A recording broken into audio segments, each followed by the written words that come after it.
I was watching the evening news, half asleep in my recliner, when the phone rang. It was Lindell. Her voice was sharp, distant, like she was already somewhere else. "I'm getting married tomorrow," she said flatly. "Also, your car and house are sold. The paperwork's done." I sat up, heart pounding. "What are you talking about?" I managed. She just sighed, like I was the inconvenience. "It's all taken care of, Dad. That house, the one I built with Eleanor, my Cadillac, my last project." Sold? I didn't even know she was seeing someone. I couldn't breathe. My daughter had erased me. I still remember the day Eleanor and I broke ground on that house. Just the two of us, in our work boots and dusty jeans, with a blueprint rolled out on the hood of our old truck. It was 1981. Chapel Hill was quieter back then, more trees than traffic, and that acre of land had been our little piece of forever. We didn't hire contractors, no. We poured the concrete ourselves, framed every wall, hammered every nail. Eleanor had an eye for structure, clean lines, sunlit rooms, and a front porch big enough for a swing. "A home you build with your hands," she used to say, "feels different under your feet." We planted apple trees in the backyard the first spring after we moved in. I didn't know much about gardening, but Eleanor said apples took patience, and that was the one thing I had in abundance. Every fall, we'd pick them together. Her in her straw hat, me lugging the old wooden crate behind her. We made pies, gave bushels away to neighbors, and once even tried to make cider. The house, the trees, the kitchen that always smelled of cinnamon, it was all tied up in love. Our love. When Lindell was born, Eleanor cried. We both did. A daughter. I remember pacing the hospital corridor, my hands trembling when the nurse placed her in my arms. "Lindell Grace Townsend," Eleanor whispered. "She'll build things too." And we tried. God knows we tried. I worked every job I could. Construction sites in the heat of summer, repairs in the biting cold of winter. I was never a rich man, but I gave my family everything I had. A roof I built, meals Eleanor cooked, a childhood safe from hunger or fear. But I wasn't home much. That's the truth. By the time I got in at night, Lindell would often be asleep. Eleanor never complained, not once, but I know she carried the weight of my absences. I told myself I was building something better for us all. A legacy, security, stability. And for a time, it worked. Lindell had braces when she needed them, the best tutors I could afford, and a college fund Eleanor guarded like a hawk. Still I missed things, recitals, teacher meetings, the moment she learned to ride a bike. I was at a roofing job 3 counties away when she broke her arm falling from that same bike. When Eleanor called, her voice tight with worry, I left immediately. But by the time I got to the hospital, the cast was already dry. Lindell didn't even look up at me. As she got older, things between us grew formal. She stopped calling me Daddy. I became Dad, then just you. She'd sit through dinners with her arms crossed, eyes on her phone. "Why are you always so tired?" she asked once when I fell asleep during a movie night. "You work like we're still poor." I chuckled, but inside, it stung. She didn't see the point, didn't see the cost of comfort. Eleanor tried to bridge the space between us. She organized trips, family nights, garden days. Some went well, like the time Lindell painted the shed pink just to see if I'd notice. I did. I painted it white again the next day, but left the back wall pink. That made her smile. But time has a way of shifting things when you're not paying close attention. After Eleanor passed, 8 years ago now, the glue holding the cracks together seemed to vanish. Lindell barely came around. "Busy," she'd say. "Work's intense." The apple trees kept blooming, though. I'd stand beneath them, hands deep in the soil, wondering if Eleanor would have known what to say to bring her back. I tried. I sent birthday cards, offered to visit, even suggested therapy. But each gesture felt like tossing pebbles into a void. Once, I drove 2 hours to surprise her with Eleanor's garden journals, dozens of notes on soil pH, pruning schedules, and sentimental scribbles. Lindell took them with a nod and left them on the hallway table, forgotten. I never asked for them back. And still, I believed we'd find our way back. I held onto that house like it held all the memories we were too stubborn to say out loud. I kept her room just the way she left it. Soft lavender walls, her old stuffed bear in the corner. Dusty, but undisturbed. I thought, maybe one day, maybe she'd walk in again and feel something. Maybe she'd understand. I didn't expect her to adore me, but I thought she respected the foundation I gave her, even if she didn't like the way it was poured. I thought she'd remember that I was the one who taught her how to hold a hammer, who stayed up all night fixing her science project after she accidentally spilled juice on it. I thought blood meant something. Turns out I was wrong. The first sign was her voice, not what she said, how she said it. Short, clipped answers, texts instead of calls. When she did speak, her tone held this practiced patience, like I was a burden she had to manage. At first, I chalked it up to stress. Everyone's busy, I told myself. Maybe work was eating her up, but then came the small things, subtle but sharp. Last Thanksgiving I invited her over. I even baked Eleanor's famous honey cornbread, though I've never quite mastered the golden crust. Lindell showed up late, didn't touch a bite, and spent most of the time scrolling on her phone. When I asked if she was okay, she muttered, "Just tired," without looking up. I asked if she wanted to take some apples from the tree, her mother's apples. She shrugged. "They'll just rot in my car." She used to ask about the garden, the house, about my health. That stopped. She started talking more about her life in sweeping, vague terms. Career transitions, relationship evolution, boundaries. It all sounded like phrases she learned from a therapist or a podcast, but none of it sounded like her. It was as if she'd replaced our shared language with bullet points. Then she asked about the house. "So what's your plan for it long term?" she said one day, stirring tea without drinking it. "I mean, it's a lot of space for one person. You ever think of, downsizing?" It wasn't the first time she'd asked, but this time there was a pressure behind it. Her eyes didn't meet mine. She rubbed her temple like she was working up to something. I told her the truth. "I built this home, Lindell. I'll leave it when I'm done with it." She gave a tight-lipped smile and nodded. "It's just, we're thinking about long-term care planning. You know, before anything happens. Being proactive." "We're?" That word caught me. We. Not I, not you. We. I knew she'd been dating someone, a man named Richard. We'd never met. She hadn't invited me to her place in over 3 years. The next visit, she brought him, tall, polished, with a handshake that felt like a transaction. He looked around the living room like he was already estimating its value. "Charming place," he said. "Bit of a fixer-upper vibe."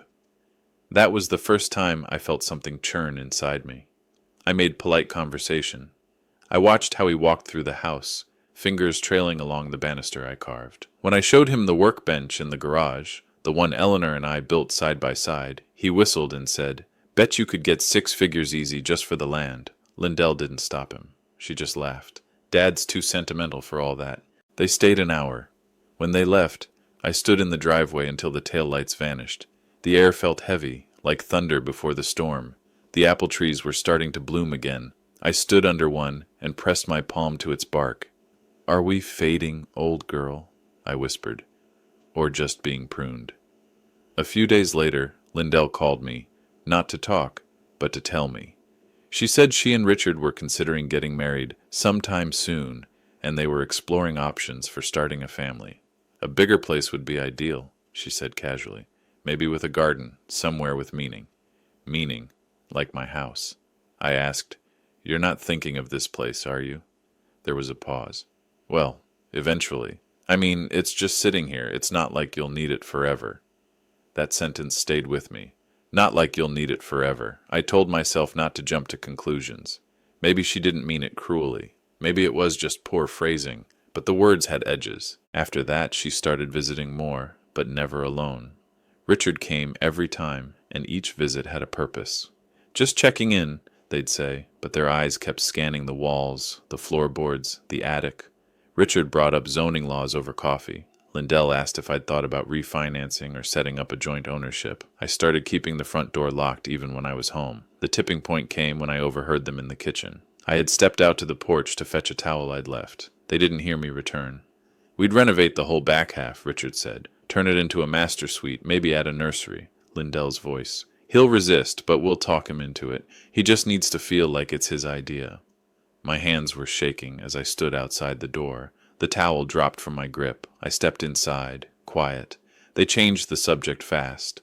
Asked about my blood pressure. Offered to bring groceries. I nodded, silent, and sat down. After they left, I dug out Eleanor's old gardening gloves and sat on the back steps. The apple blossoms were starting to fall like snow. I didn't cry. I didn't get angry. But something inside me changed. That night, I made 2 calls. One to Terence, my old friend and estate lawyer. The second to Paul Abbott, my neighbor and the man I trusted more than anyone still breathing. Something's not right, I told them both. And they believed me. It happened while I was on my back in a hospital bed, half paralyzed and unable to speak clearly. I'd had the stroke that morning, just a dull pressure behind the eyes when I was buying tomatoes at the farmer's market. I remember the red blurring in front of me, the ground tilting, and then nothing but the echo of sirens and a blur of ceiling lights rushing past. When I came to, my mouth wasn't working right.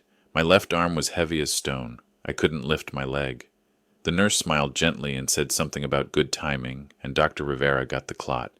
But Lindell? She didn't ask how I was. She stood at the foot of the bed, arms crossed, and said, "Dad, we need to talk about the house."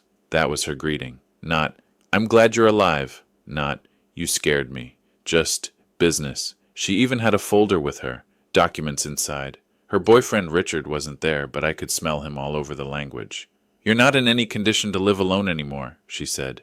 "We've already looked into a facility in Asheville. Clean, private rooms, good staff. You'll have support, meals, activities." I tried to speak, but my mouth wouldn't form words right. I think I mumbled, "No." But it came out watery. She didn't wait for me to try again. "I know it's a lot, but it's time," she said. "The house is too much for you, and we've actually already started the process of showing it. Don't worry, no commitments yet." That part got through to me. I blinked. "Already started?" Then she smiled, like it was a favor. "Oh, and the Cadillac? We're listing it this week. It's a shame to let it sit and rust. That car wasn't just metal and wheels. I rebuilt that engine with my own hands after Eleanor passed. It was the only thing I could work on in those hollow evenings that felt like they might never end. I tried to sit up, but my left side wouldn't cooperate. The nurse came in and gently eased me down. Lindell took that moment to whisper, "Don't stress yourself. We're handling it." For the next 2 days she barely visited. When she did, it was always short, distracted, and always involved her phone. She asked about my medication schedule, not out of concern, but to verify how long I'd be out of commission. I didn't sleep well. My mind kept racing, trying to piece together what she'd said, what she meant, and more than that, what she might have already done. It was Paul who finally came through. He visited on day 3 and leaned in close, his face pale. "Gid," he whispered, "I saw her at your place, yesterday, with strangers." I blinked hard. My hand gripped the bedsheet. "She had keys," he went on. "They were walking around the kitchen, pointing at walls. Some guy even opened the fuse box and said something about electrical upgrades." I could feel the pressure rising behind my eyes again. Paul pulled out his phone and showed me a still image from his porch camera. There she was, Lindell, and 3 people I'd never seen in my life, standing in my kitchen like they owned the place. I gave Paul the security code to access my camera system remotely. He contacted Terence. The next morning, Terence came in with a laptop and let me watch the footage from my hospital bed. There was Lindell, letting strangers in, giving them a tour. At one point, she even stood under the archway I built for Eleanor's birthday one year and said, "This space would be great for knocking down and opening up the floor plan." But the worst moment? When she opened my file cabinet. She had no right, no power of attorney, no legal access. Terence paused the footage and looked at me with pain in his eyes. "She's forging documents, Gideon. That's not just a misunderstanding. That's fraud." I couldn't speak well, but I nodded, hard. Over the next 48 hours, things moved fast. Terence pulled the most recent title records. She had attempted, without success, thankfully, to push through a sale. But even worse, she had sold the Cadillac, signed it over with a forged signature, already deposited the funds. He looked at me square in the face and said, "You want to press charges?" I managed to say one word, clear as day. "Yes," Terence nodded. "Then let's give her 3 days, no more." We drafted a formal notice, gave it to Detective Harris, who visited me in the hospital and took my statement. We weren't filing yet. We were giving her a chance to come clean, reverse everything, and return every cent. 3 days. It felt fair, almost too fair. But even as I lay in that bed, trembling with both anger and grief, part of me still hoped she would walk in and say, "I made a mistake," that she'd apologize, cry, and we'd find some path forward. But you see, that kind of hope? That's not strength. That's the ghost of love, clinging to something that doesn't exist anymore. 3 days came and went. No apology, no phone call, no email, nothing but silence. On the fourth morning, Terrence showed up at the hospital with a grim look. She cleaned out her accounts. Every last cent. Richard, too. We think they're on the move. I didn't ask where. I knew where they weren't. They weren't here. Not by my side. Not trying to fix what they'd broken. Not worried about the man who gave them everything. My own daughter had sold my belongings behind my back, and now she was vanishing without a trace. The betrayal settled into me, not as a sharp pain, but as a cold weight. Heavier than the stroke. Heavier than any years I'd spent working double shifts to pay for her college or that down payment on her first condo. The police issued alerts. Fraud Division began its investigation in earnest. But something in me cracked open. Not in rage, but in clarity. She hadn't just neglected me. She had planned this. And the proof came, cruel and clear, in the form of a conversation I wasn't supposed to hear.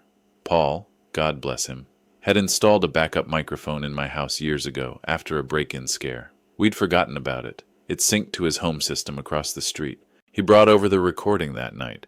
Shaky hands. Said he wasn't sure if I wanted to hear it. I did. I made him play it twice. It was Lindell's voice, unmistakable. She was in my living room, laughing. Look, Richard, he's not gonna come back. Even if he walks again, he'll be in assisted living. We get the down payment, flip the house, boom. Gone. Richard snorted. You sure the papers will pass? He's got no clue where half his files even are. Trust me. I used the old signature from the boat sale letter. No one will check. They clinked glasses. And then Lindell said it. The line that will echo in my memory for as long as I live. He never paid attention to me growing up. Never came to my chorus recital. Well, now he can listen to silence. I didn't cry. I didn't even blink. I just nodded, as if something final had been signed inside me. You can't force someone to love you right. You can't make your own blood see your worth if they've decided you're just a ledger to cash in. That night, I remembered Eleanor. I pictured her standing in the garden, apron smudged with dirt, the scent of fresh apples in the air. I remembered how she used to say, love without respect is just control in a pretty dress. She was right, and I had let our daughter dress her resentment in nice words for too long. I had memories of Lindell as a child. Chubby cheeks, soft giggles, her hand reaching for mine on the way to school. And I clung to those. I still do. But the woman in that recording wasn't my little girl anymore. Terrence moved quickly. He contacted banks, flagged accounts, spoke to real estate attorneys to stall anything still in motion. He recovered the VN from the DMV for my Cadillac. Through a network of antique dealers, he tracked the car to a buyer in South Carolina who had already paid $18,000 for it. We'd get it back. Slowly, maybe. But the paper trail was clear now. Detective Harris confirmed that with the forged signatures, we had a strong fraud case. But more than that, we had intent. I've seen schemes, he said, but not often do I see daughters willing to do this to their own parents. I thought about the Christmases I worked overtime so she could get the latest piano keyboard or that damn trampoline she begged for, the house parties she had during college, the private therapy sessions she asked for after her divorce. And still, she felt unpaid, unseen, unloved. No, I didn't cry, but I grieved. That's different. Grieving your child while they're still alive is a grief unlike any other. Terrence helped me revise my will. We removed Lindell entirely, not out of vengeance, but protection. If she was capable of this once, she could do worse next time. We drafted a trust for my grandchildren, locked until they turned 25, with independent oversight. If they ever came back, they'd be protected, but not through her. And the house?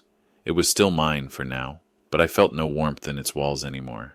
Every room echoed now with old joy twisted by new betrayal. I'd wake in the night and see that recording playing in my mind, over and over. I tried to focus on my recovery, physical therapy, walking with a cane, relearning speech. My left hand never quite came back, but I could hold a pen in the right. That was enough. Enough to sign my new documents, enough to hold my head up in town when people began to whisper. Because they did whisper. They always do. But I held my peace. The hardest part wasn't the theft or the fraud. It was that somewhere along the way, I'd raised a daughter who saw her father not as a man, but as an asset. Something to be liquidated, managed, forgotten. And still, I didn't press charges. Not yet. Because I needed her to know something first. That love is not a blank check. That silence doesn't mean surrender. And that old men remember everything. even the words you thought you said in secret. Have you ever felt betrayed by your own family? Let us know in the comments. I waited exactly 3 more days. No call, no apology, no word from her or Richard, just silence, and the occasional knock from Terence or visit from Paul, checking in with quiet concern. My body healed slowly, but my spirit, that was a different story. I called her on a Thursday afternoon. She didn't recognize the number. I'd asked Terence to use his assistant's phone so she wouldn't ignore it. When she picked up, her voice was flat, cold. "Hello?" "Lindell," I said. "It's your father." A pause. "Oh." That was it. Just oh. "I know what you did," I said quietly. "I have the recordings. I have the signatures. I have everything." Another pause, and then, unbelievably, a sigh. "Dad, you're blowing this out of proportion. We were trying to help." "Help?" I asked, the word trembling with disbelief. "You forged my name. You sold my home. You emptied my accounts and vanished." She scoffed. "You don't even drive anymore. The house is too big.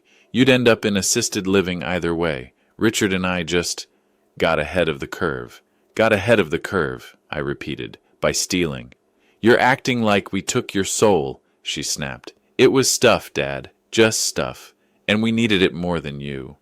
There it was, the truth in its most rotten form. She didn't see a father anymore, just a source, a faucet that should have stayed open, even as I lay in a hospital bed unable to speak. "I gave you 3 days to fix this," I said. "You did nothing, so here's what happens next."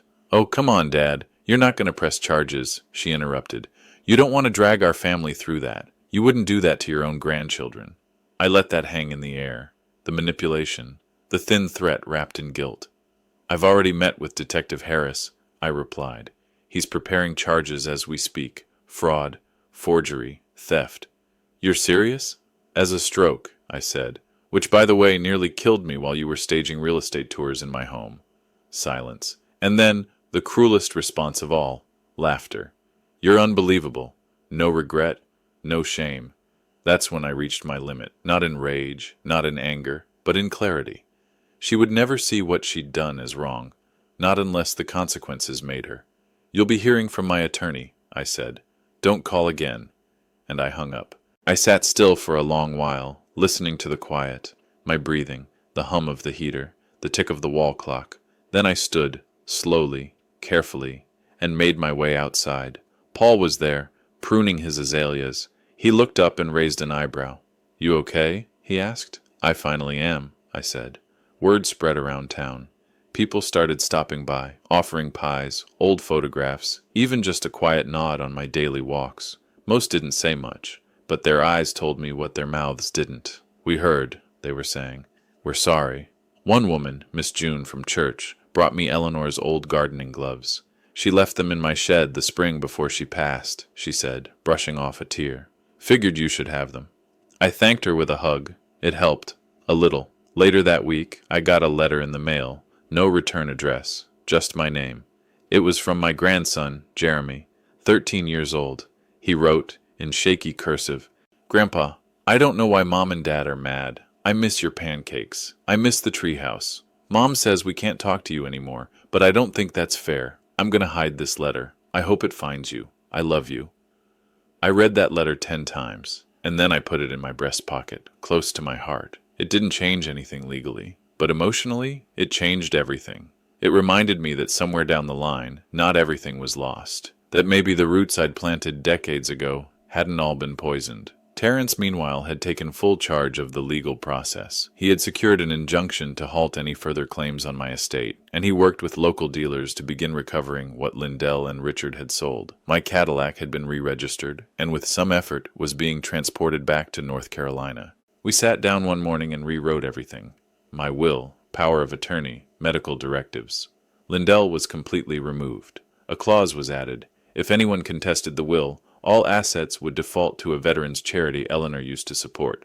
The home, if sold, would transfer to buyers only upon my verified signature and in-person confirmation. "I know this is hard," Terence said gently, "but you're doing the right thing." "I'm not sure what right looks like anymore," I replied, "but I know what wrong feels like." I signed the papers with my good hand, slow and steady, one stroke for each lesson learned, one signature for each ounce of peace I still hope to reclaim. It's a strange thing, signing away your life's work. Not out of grief, not out of despair, but out of something harder to hold. Clarity. Terence laid the documents out on the kitchen table, one after another, each page a quiet reckoning of the man I had been, the life I had built, and the choices I now had to make. The first section, he said, tapping with his pen, removes Lindell as beneficiary of your estate. I nodded. No hesitation. Not anymore. And here, he continued, you've named a local trust for Jeremy and Ava, held until their 25th birthdays. No parental access. He glanced at me, gauging my reaction. That's what I want, I said. If they find their way back to decency, let them have it. If not, at least it's protected. We moved on. Medical directives, end-of-life preferences, durable power of attorney. Each decision like hammering a nail into the boards of my own coffin, not in a morbid sense, but in the way a carpenter frames a house, with care, with weight, with purpose. I also included a clause, Terence added, that if the will is contested by anyone, all assets go to the North Carolina Veterans Fund. That includes the house, the car, the remaining savings. Eleanor would like that, I said quietly. She always had a soft spot for the VFW guys who mowed our lawn. We sat in silence for a moment. Then I picked up the pen and signed. I'd done a lot of things in my life, poured concrete, raised a child, buried a wife. But nothing ever felt quite as final or as freeing as that signature. When it was done, Terence gathered the documents with both care and finality. I'll file these today, he said. You'll have notarized copies within the week. I stood slowly, stretching my back. You hungry? I asked. I made chili. He smiled. Only if there's cornbread. We ate like two old friends on the edge of a battlefield. Tired, sore, but victorious in a quiet way. Not with fireworks or glory, just with the dignity of survival. Later that evening I sat in the living room with a glass of tea, staring at the apple trees through the window. It was dusk, the golden hour, my favorite time of day. That's when I heard the doorbell. It was Paul. He held up an envelope. This came to my house by mistake, he said. Looks like a wedding invitation. I took it from him. The return address was Arizona. Lindell's new mailing address, I guessed. Inside, the card was thick, gold-edged, expensive. Mr. and Mrs. Richard Ramsey are pleased to announce the marriage of Gideon Townsend to Richard Ramsey on Saturday, May 14th at 4 p.m., Prescott, Arizona.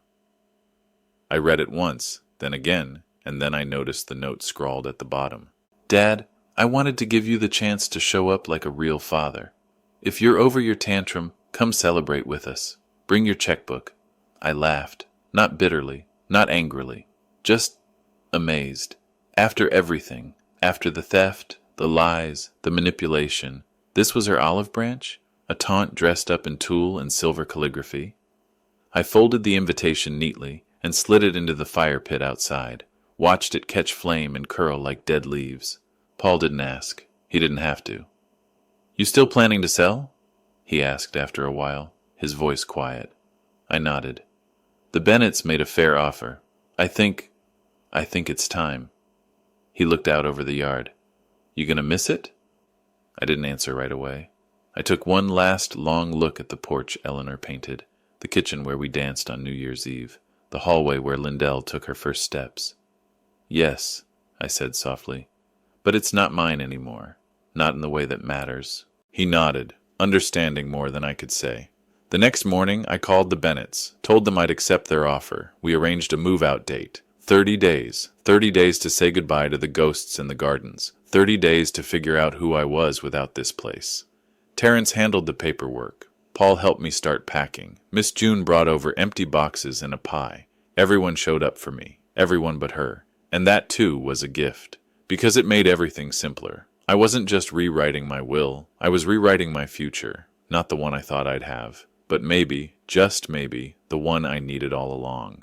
2 weeks after signing the will and accepting the Bennetts' offer, I thought the dust had finally begun to settle. The air in the house was quieter, less heavy. Paul came by in the evenings to help box up tools and books. Miss June insisted on doing a final deep clean of the kitchen before I moved. Even Terence stopped in once, bringing fresh copies of the will and a blueberry pie from his wife. It wasn't peace, exactly, but it was close. Then, late on a Thursday afternoon, the doorbell rang. It was Deputy Carlton from the sheriff's office. He held his hat in his hands, looking uncomfortable. "Mr. Townsend," he said, "we received notice from the title office that your property's status has been disputed. Again." My breath caught in my throat. What kind of dispute? He hesitated. A third-party claim was filed electronically through a legal proxy in Arizona. The documents name Lindell Ramsey as a co-owner of the residence. There's also an attached restraining order, filed in Yavapai County, stating that you are, quote, mentally unfit to manage property affairs. I stared at him, stunned. "You've got to be kidding." "I'm not," he said gently. "Now, I don't believe a word of it. Neither does Judge Peterson, but legally, it means the sale of your house is frozen until the matter is cleared." "She's trying to stop me from selling?" He nodded. "And potentially take conservatorship of your finances. The court hearing is scheduled in Arizona in 10 days. Arizona. Where she now lived, where she was getting married, where apparently she thought I'd never follow. I thanked Carlton, closed the door, and sat at the edge of the dining room table. My hand trembled, not from the stroke, but from something colder. Anger that no longer burned, just simmered with a kind of sad clarity. She wasn't done. She hadn't taken enough from me already. Now she wanted to drag my name into court, paint me as senile, and block me from leaving the house she tried to steal. I called Terrence immediately. By nightfall, he had already contacted the Arizona clerk's office and filed an emergency response. "She's playing dirty," he said over the phone. "And foolishly. The forged signature on the co-ownership document doesn't match your legal handwriting profile. It's not even close." He paused. "But Gideon, this means war." I looked out the window, past the fading apple blossoms. "No," I said, "it means a reckoning." That night I pulled out the old brown box Eleanor had kept in the closet. Letters, photos, a few journals. I found a picture of Lindell when she was 6, standing in the yard beside Eleanor's rose bushes, grinning with dirt on her cheeks. I looked at that little girl's face and wondered where she had gone. What had replaced her? Had I failed her? Had she always been this way and I just didn't see it? The questions spun like leaves in a storm, but no matter how I turned them, the truth didn't change. Love does not excuse betrayal, and trust, once shattered, should not be given again cheaply. The next morning, I got dressed, button-down shirt, pressed trousers, walking cane in hand. Paul picked me up and drove me to the notary's office, where I signed a sworn affidavit of sound mind and full cognitive function. Then we went to the sheriff's department, where I gave an official statement confirming my sole ownership of the property and rejecting any attempts at forced conservatorship. Finally, we stopped by the lawyer's office. Terrence slid a folder across the table. "She's still getting married Saturday," he said. I confirmed the date. I opened the folder. Inside was a copy of my revised will and the trust details, plus notarized statements, title deeds, and a formal cease and desist letter. "All you need to do now," he said quietly, "is decide how public you want this to be." I didn't answer. I didn't have to. Not yet. That decision would come soon enough. The night before her wedding, I stood alone in the garage, looking at the empty space where my Cadillac used to sit. My wedding gift to Eleanor, the car she and I had taken on road trips through the Blue Ridge Parkway, gone with a forged signature and a quick cash sale. She didn't just steal a vehicle. She sold off our memories. That was the moment I knew. This couldn't just end quietly. She had made it public. She had drawn the battle lines. And now I would walk into that storm, not with fury, but with truth. Saturday morning, I folded my suit carefully into a garment bag and set it beside the front door. Paul stood nearby, watching me. "You sure about this?" I nodded. "She asked me to come," I said, voice steady. "Well, I'll give her what she asked for." We didn't speak the rest of the drive. The desert air hit me like sandpaper when we arrived in Prescott. The wedding venue was some kind of vineyard, rustic wood, fake elegance, strings of lights crisscrossing the courtyard. I waited outside until the ceremony ended, until the guests drifted inside for the reception. And then, with Terrence and Paul beside me, I stepped through the door. Not invited, not welcome, but carrying something heavier than resentment. The truth, and a name that still mattered. Mine. I walked through the reception hall in silence. People turned, slowly at first, just a few faces noticing the old man in a gray suit with a cane. Then more. Conversations stalled, wine glasses paused mid-air. It spread like a wave. Some guests whispered. A few gasped. One man pointed. "Isn't that her father?" I made my way past the dance floor, where the DJ had just started playing Unforgettable.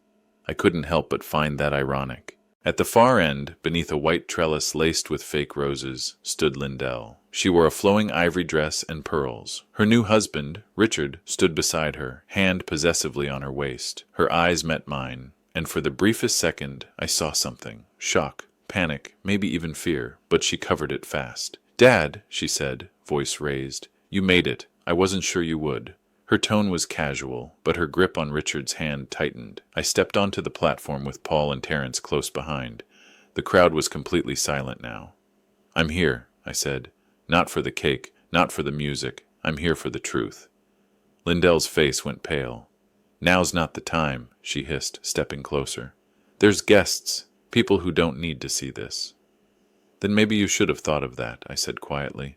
"Before you stole from me. Before you lied." She opened her mouth to respond, but I turned to the crowd. "Ladies and gentlemen," I said, cane in one hand, documents in the other, "I won't take much of your time, but this is important, and it concerns your bride." Terence handed me the folder. "This," I held it up, "is a signed affidavit, notarized and filed, proving my sole ownership of the house in Chapel Hill." I flipped to the next page. "This is the video still of Lindell entering my home without consent and showing it to buyers, while I lay in a hospital bed, recovering from a stroke." Gasps. She didn't have power of attorney. She didn't have permission, but she sold my home. She sold my car. She forged my name. And when I stopped her, she filed legal action to declare me unfit. Richard stepped forward. "This isn't the place." "No," I interrupted. "This is exactly the place." I looked at the guests again. "I worked for 40 years to build a life for my family.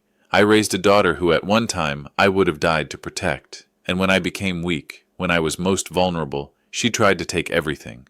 My voice cracked. "She didn't just betray me, she tried to erase me." I turned back to Lindell. "Your wedding gift," I said, sliding the cease and desist across the table, "is a formal legal warning. Any further contact with my estate, property, or accounts will result in immediate prosecution." She stared at it, hands shaking. "You wouldn't—" "I already have." Richard raised his voice. "You're making a fool of yourself." I turned to him. "And you, son, have no idea who you married. But I suspect you'll find out soon enough." A low murmur rippled through the crowd. Someone in the back clapped once. Then again, a third followed. Others looked at each other, unsure. Lindell's aunt, her mother's sister, stepped forward. "Is this true, Lindell?" She didn't answer. Her silence was louder than any denial. "I loved you," I said, my voice softer now. "Even after all this, part of me hoped you'd come back different, regretful. I'd hoped for something human." Lindell looked away. "But you filed to have me declared senile. You tried to block the sale of my house even after I forgave the buyers your mistake caused. You've taken more than I can say." I paused. "But you won't take anything more." Terence stepped forward now, explaining the trust, the revised will, the clause that would disinherit anyone who contested it. "You're out," he said plainly. "Your children are protected, but not you." Lindell swayed slightly. Richard whispered something, and she jerked her arm away from him. I stepped down from the platform. Paul offered his arm, but I waved him off. "I can walk," I said, and I did, right through that room, past confused guests, stunned relatives, and one furious bride. At the exit, I turned once more. "I wish you peace," I said, "but I won't give you my silence." Outside, the sun had started to set behind the desert hills. Terence lit a cigarette. Paul just shook his head. "You okay?" he asked. "I'm not sure," I said truthfully, "but I'm done pretending." We drove back to the hotel in silence. Later that night, I opened a notebook and wrote a letter, one I never sent. It started simply, "Lindell, I hope one day you tell your children the truth. Not about me, about yourself. Because the truth, I've learned, has its own kind of justice. Have you ever felt betrayed by your own family? Let us know in the comments." When I got back home that evening, the first thing I noticed was the quiet.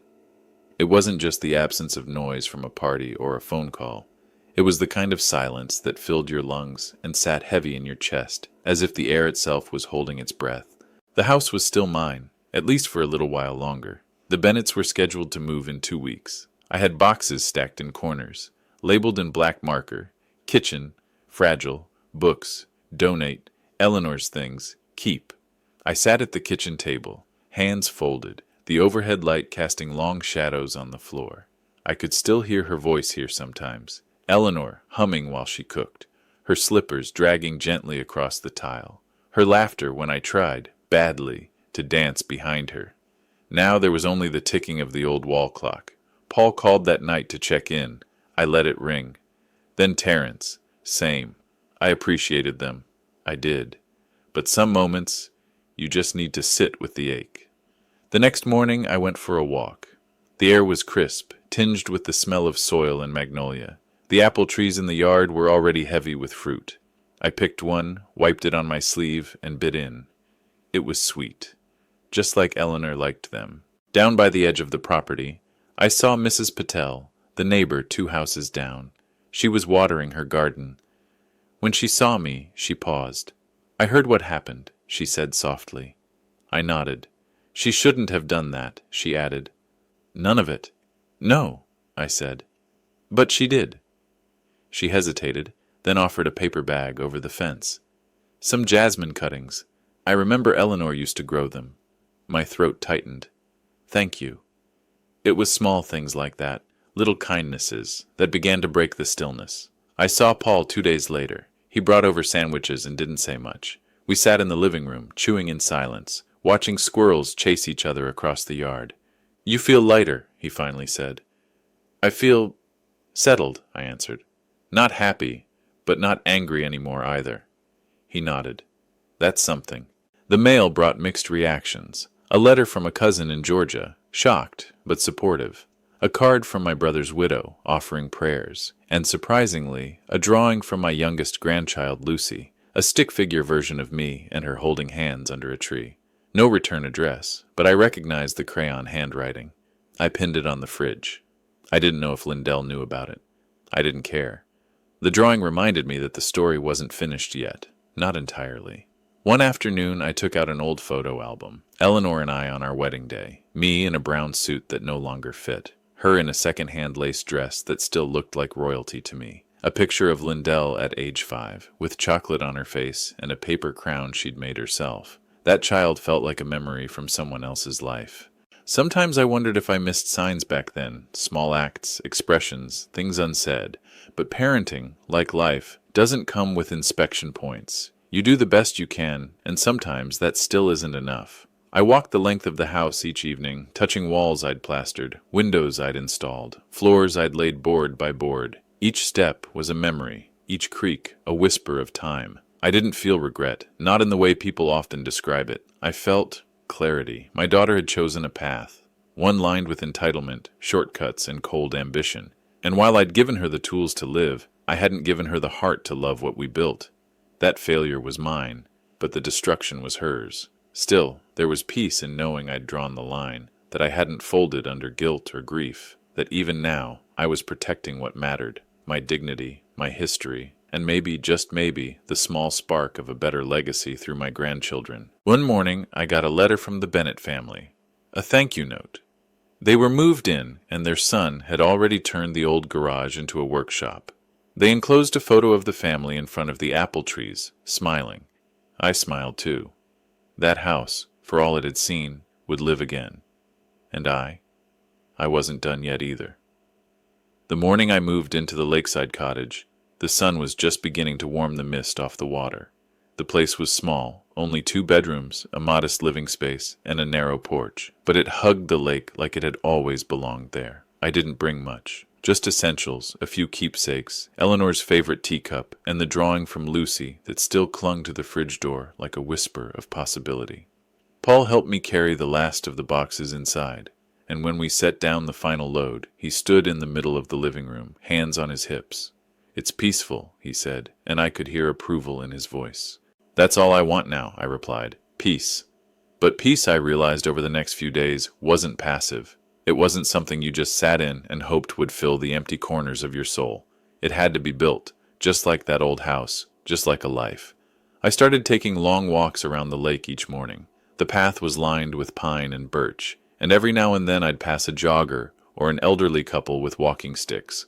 Most offered a smile, a nod. Some struck up conversations. I liked the slowness of it all. Time felt like it had finally stopped rushing past me. One day, I met a woman named June. She was in her late 60s, with silver curls and a warm, weathered voice. She ran a small community center 2 towns over that offered meals and programs for seniors, especially veterans. She heard a bit of my story, just enough to understand the kind of betrayal that hollows a man out. "You ever think of volunteering?" she asked as we walked along the lakeside. "You strike me as someone who's still got more to give." I chuckled. "You might be the only person who thinks that lately. Then let me be the first of many." That night, I couldn't sleep. I kept turning over her words. More to give. It had been a long time since anyone saw me as useful, as more than just a relic of the past or a burden with a pension. The next morning, I called her. "Tell me about that community center," I said. She did. And by the following week, I was driving there twice a week. At first, just to help repair a sagging ramp and realign some doors. But soon, I found myself sitting in on group lunches, laughing with a World War II vet who told the same joke every Tuesday, and playing chess with a shy boy whose father had passed. I didn't say much about my past, but I listened. And in listening, I began to feel useful again. Not because I was fixing cabinets or tightening faucets, but because people looked me in the eye. They saw me. One afternoon, June pulled me aside. "Ever think about turning your story into something bigger?" I raised an eyebrow. "Like what?" "Like making sure no one else goes through what you did, alone." That got me thinking. I still had some savings left, enough for comfort, but not enough for extravagance. And thanks to Terrence's careful planning, Lindell wouldn't see a cent. But money wasn't the point. Legacy was. So I started sketching ideas in a notebook. A place, not just a house, where elderly folks who'd been cast aside could find rest. Not a nursing home, not a shelter. Something warmer, something like a haven. I called Terrence. "Can we set up a foundation?" I asked. "Absolutely," he said without hesitation. "What do you have in mind?" By the time we hung up, the first draft of the Gideon and Eleanor Trust was in motion. It would begin as a modest grant program for elderly individuals fighting unfair evictions or legal abuse from family. The eventual goal? Purchase or retrofit a small property near the community center, somewhere quiet, respectful, with gardens and books, and maybe even a workshop in back, a place to heal, to belong. Word started to spread. Quietly, a few donors reached out, people who had followed the courtroom news and had experienced similar family betrayal. Nothing flashy, just envelopes with modest checks and handwritten notes. "Thank you for standing up for yourself, for all of us. My daughter did the same to me. You're not alone." I hadn't expected that kind of response, but it stirred something in me. The old pain didn't vanish, but it transformed, from bitterness into action, from loneliness into connection. One evening, I sat on the porch, sipping tea from Eleanor's cup. The lake shimmered in the last of the day's light. Fireflies danced above the surface, and a breeze carried the scent of pine and old water. June joined me. "You look lighter," she said. "I feel useful again." She nodded. "That's the best kind of healing." We didn't say much after that, just sat and watched the night come in. But in the stillness I knew I had a plan, a real one, not built from revenge or regret, but from something Eleanor would have believed in, a place for dignity, a place for people like me. The first time I heard laughter echo through the hallway of the lakeside cottage, I nearly dropped my mug. It wasn't mine. It wasn't a TV. It was real, human, and warm. 2 young volunteers from the community center, Reed and Maya, had come by to help me organize some donated materials for the Trust's upcoming pilot program. We'd cleared out the spare room, converting it into a mini office and resource space. They bickered like siblings and joked like old friends. The sound of it, their ease, their energy, it reminded me of something I hadn't felt in years. Family, but not the kind that shares your blood, the kind that chooses you anyway. Reed was a lanky, awkward fellow with a gift for numbers and a terrible sense of humor. Maya, sharp as a tack and twice as determined, handled the logistics like she was born for it. They didn't ask much about my past, but they treated me like a human being, not a project. I found myself baking again. Simple things. Apple scones, just like Eleanor used to make. Reed said they tasted like nostalgia dipped in butter, and I told him Eleanor would have rolled her eyes at that line.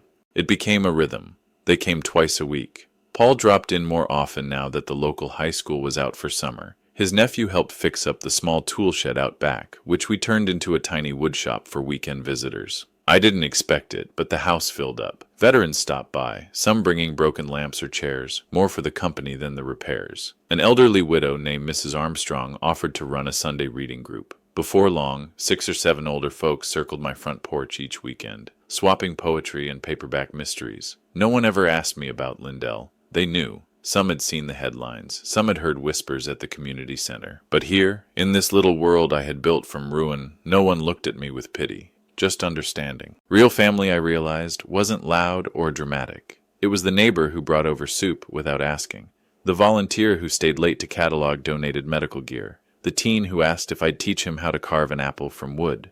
They came, not out of obligation, but because something real was happening here. One rainy Thursday, the front gate creaked open. I looked up from my book to see a small figure in a navy hoodie, standing motionless near the steps. I thought maybe it was a delivery boy or someone lost. Then I heard it. "Grandpa?" "Lucy." I stood slowly. My hands trembled more than I'd like to admit. She pulled back her hood. Her hair was longer, darker now, but her eyes, they were still that same stormy blue, just like Eleanor's. "I told Mom I was going to a friend's," she said softly. "I took the train." I opened the door wider, stepping onto the porch, unsure if this was a dream. "How did you—" "I saw the fundraiser online. Your name, the trust. I looked it up. It took a while, but I had to come." We didn't hug right away. We just stood there, soaking in each other's presence like two people wading into water after a storm. She finally walked forward and wrapped her arms around my waist. I hadn't realized how much I'd missed the feeling of a grandchild's embrace until that very second. We sat inside. I made her tea, Eleanor's cup again. She looked around at the walls, the books, the simple setup. "This place feels like you," she whispered. I asked her about school, friends, her dreams. She talked about becoming a nurse, how she volunteered at the animal shelter. Then her voice dipped quieter. "Mom says you hate us now." I shook my head slowly. "I don't hate anyone, Lucy, but I had to make choices, to protect myself, to protect what matters." She nodded, biting her lip. "I miss you," she said. I reached across the table, placing my wrinkled hand over hers. "Then visit, when you can. No pressure, no conditions." Her eyes filled, and for a moment, she was that little girl again, drawing apple trees for me on scrap paper. She only stayed an hour, said she had to catch a return bus. I didn't press. I just walked her to the gate and watched until she disappeared down the winding road. When I returned to the porch, Paul was waiting. "Was that—" I nodded. "Lucy?" He placed a hand on my shoulder. "Maybe the blood family comes around. Maybe they don't.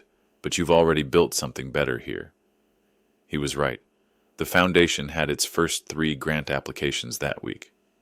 Reed was setting up the official site.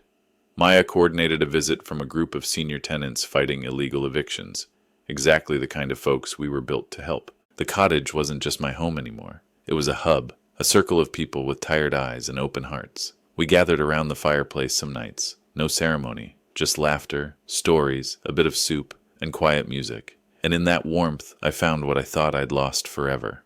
Not the past, not bloodlines, but real family. The kind you fight for, not because you owe them, but because they believe in you. It was nearly dusk when I heard the knock, soft, hesitant, not the confident raps of Paul or the quick rhythm of one of the volunteers. No, this one carried weight behind it, a kind of burden. I stood in the kitchen, wiping my hands from preparing apple cobbler for Sunday's group reading. I considered not answering, just waiting it out, letting silence send the message I no longer needed to give in person. But something, curiosity, old instinct, or maybe just the final strings of closure, pulled me to the door, and there she was, Lindell. She looked older, more fragile than I remembered. Her makeup was thinner, as if she'd stopped bothering to mask her weariness. Her hands trembled as they held a small canvas bag close to her chest. She didn't meet my eyes right away. "Hi, Dad." Her voice still held the soft lilt of the girl who once asked me to build her a swing in the backyard, but now it was draped in something heavier, regret, maybe. "I heard, from Lucy, that she came. That she saw you. I didn't speak. I held the door open just enough to be polite, not enough to invite her in. She looked around. The garden beds, the wind chimes, the fresh coat of blue on the porch railings. You did all this? With help, I said quietly. She nodded. It's beautiful. A silence settled between us. Not hostile, just tired. Like two people on opposite sides of a long bridge that no longer felt worth crossing. I didn't come to ask for anything, she said finally. I know I have no right to. I wanted to say something, and then I'll go. I gave a small nod. That much I could give her. She took a shaky breath. What I did, to the house, the car, your trust, it was wrong. There's no excuse for it. I got scared. I felt like everything was slipping away. Richard's debt, the bills, the fear that I'd be left with nothing when you were gone. I stayed quiet. I was angry at you for so long, she continued, for not being there when I was younger, for always choosing work. I thought if I just took control, I could make things fair again, but I didn't see what I was becoming. She finally looked at me then, eyes glassy. I didn't just steal things, I stole your peace, your dignity, and I'll carry that with me, whether you forgive me or not. Her hand reached into the bag, and she pulled out something wrapped in cloth. Gently, she unwrapped it and held it out. It was my father's pocket compass, the one he gave me when I was 18. I hadn't even realized it was missing. I found it at the pawn shop, she said. Paid triple what I sold it for. I took it, slowly. Its brass edges were worn smooth from years in my father's hands, then mine. It still worked, still pointed true north. Thank you, I said. She swallowed. Lucy's applying to nursing school. She wants to do something that matters. She said this place made her feel like that was possible. I let that sink in. She's a good girl, I said finally. You raised her well. I tried, she whispered, voice cracking. Better than I knew how. Another silence, the kind that didn't ask for forgiveness, only understanding. I won't contest the will, she added. I read the clause. I know what I lost, and maybe I deserve to. I took a long breath. I didn't write that clause to punish you. I wrote it to protect what's left. The trust, the cottage, the peace I worked for. I need to know it won't be undone. She nodded. I understand. She turned, ready to leave. Lindell, I said. She stopped on the first step, shoulders still slumped. I don't hate you. She turned slowly, eyes wide. I loved you the day you were born. I still love the memory of that girl. But love, it doesn't mean returning to what was. It means setting boundaries that protect the good that remains. She didn't answer, just nodded again, this time slowly. I'm not asking to come back, she said. Just, maybe someday, if Lucy wants to bring the kids. Maybe I could stay in town. Close, not inside. That's up to time, I said gently. And trust. Those things grow slow. She gave a small, sad smile. Then she walked away. I stood there for a long time after the gate closed behind her. Inside, the kettle began to whistle. The cobbler's scent filled the air. I placed the compass on the mantel next to Eleanor's photo. The arrow pointed north, as always, not to the past, not to what I lost, but to what still lay ahead. Do you think the father made the right choice? Comment, and don't forget to like and subscribe for more true life stories. The day the sign was hung out front, I couldn't help but smile. Marjorie's house, a place to begin again. It was carved by hand into old cedar, the same wood I used to build our first garden fence when Eleanor and I were still young and dreaming. The name wasn't hers nor mine. It was Paul's mother's, Marjorie Abbott, a nurse, a widow, a woman who opened her home to anyone who needed a meal or a moment of kindness. She was long gone, but her name, her spirit, lived on. Inside, the house buzzed with quiet, purposeful energy. The front room, once a formal sitting space for guests who never came, was now lined with bookshelves, reading lamps, and beanbags, where young women curled up with textbooks. A quiet corner, perfect for study or escape. The dining room, with its long oak table, now served meals to 12 every evening. Volunteers from the local college, retired chefs, even a traveling baker, all took turns preparing hearty food. Everyone washed their own dishes. Everyone had a job, and everyone had a story, Some were young mothers fleeing violent homes, others were students cast out by their families for who they loved or what they believed. A few were simply lost for a time, runaways, recovering addicts, women aging out of foster care, but none of them were just victims. They were strong, tired, brave, scared, and now they had shelter, stability, a beginning. I kept my own room in the back cottage, close enough to watch over things, far enough to give space. It was Paul's idea, really. He said the house needed new life, and I needed peace. He was right. Paul still visited daily, sometimes with coffee, sometimes just to fix a fence post or repair a loose shingle. Terrence, now retired, joined the board of the nonprofit we formed, quietly giving legal support where needed, watching over the trust we built in Lucy's name. Yes, Lucy. She came back that spring, taller, wiser, a little more cautious, a little more hopeful. We sat on the dock together, our feet dangling over the lake, a quiet breeze rippling the water. "You're really doing it, Grandpa," she said, hugging her knees. "You turned it all around." I looked at her, so much like Lindell at that age, and yet entirely her own. "No," I said softly. "I didn't turn it around. I just stopped waiting for others to change and started building something different." She smiled. "That's exactly what I want to do."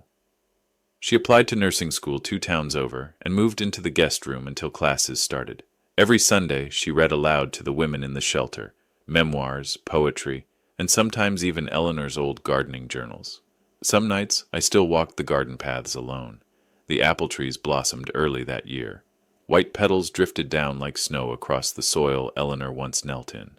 I could almost hear her humming, feel her hand in mine as I pruned a branch or checked the compost. "I hope you'd be proud," I whispered one night beneath the stars. "I didn't save what we built, but I think I made something new."